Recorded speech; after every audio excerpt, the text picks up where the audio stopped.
George H.W. Bush often found himself in the in-between. He was a transitional president, trying to navigate the end of the Cold War. He told his biographer, John Meacham, that he was personally caught between the glory of Ronald Reagan and the political travails of his son.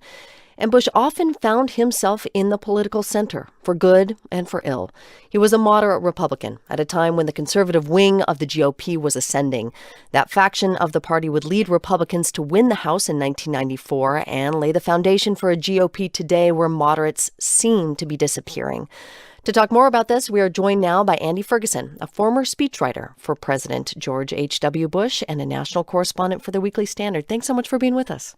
Happy to be here. How would you describe George H.W.'s brand of republicanism? Well, I think you put it well. It was largely a matter of temperament for him. He was not an ideological person, and he came from a time when ideology was thought of as kind of an obstacle to governing. Temperamentally, he was a man of the middle, and I think he wanted to translate that sort of temperament that he had into his presidency. Of course, politics doesn't often accommodate that kind of temperament. No, someone who has a moderate kind of temperament, we often see them move to more extremes when they're campaigning. Point in fact, he uttered that famous line, "No new taxes," in 1988 at the Republican convention, and then 2 years later had to go back on that promise, and there was this huge backlash within the party as a result. Ended up paving the way for Newt Gingrich and the Republican Revolution of '94. Did he take that as a repudiation of him? Did he take it personally?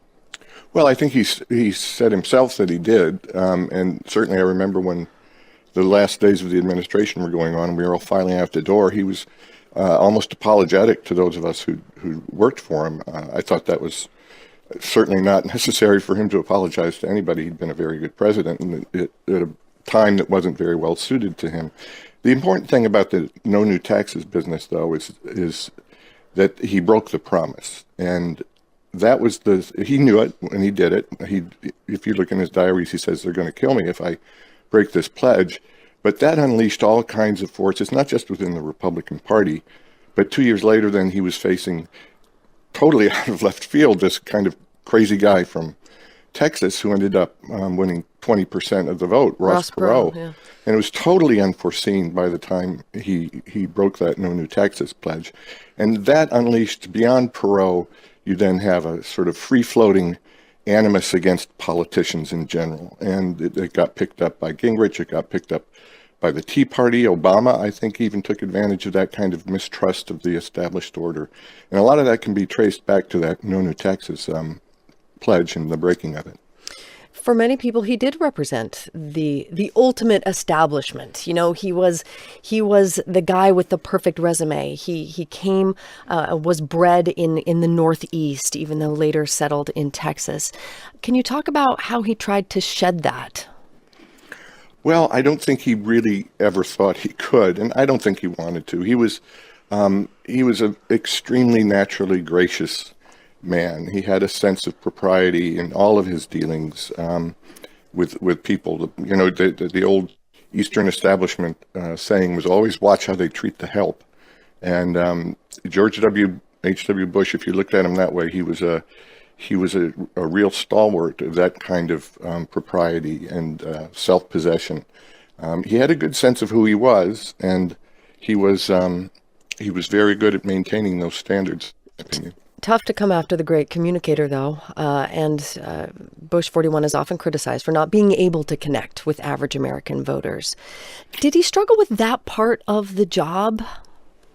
Well, I don't think he really thought of it as part of the job. He thought he had an older view of what elected representatives do, which is you get elected and then you're elected to do your job, which is to try and see all the options ahead of you, apply your character, your principles, your experience, and do what you can to do the best for the country. It's not a matter of just following what some focus group in a shopping mall is going to be telling your pollster. Of course, he did lots of polls. Everybody does lots of polls.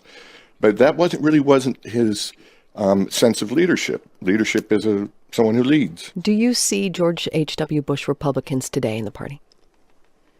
Oh, yeah, sure. You know, the thing is about parties, the the parties they're organisms, and they're always changing, they're always growing. And at the moment, it's a hyper-polarized period. I don't think I'm the first one to mention that. And, you know, the George W. Bush, H.W. Bush people are there. They'll come back out in 4 or 6 or 8 years, and parties will change back. Andrew Ferguson, national correspondent for the Weekly Standard, former speechwriter for President George H.W. Bush. Thank you for your time this morning, sir.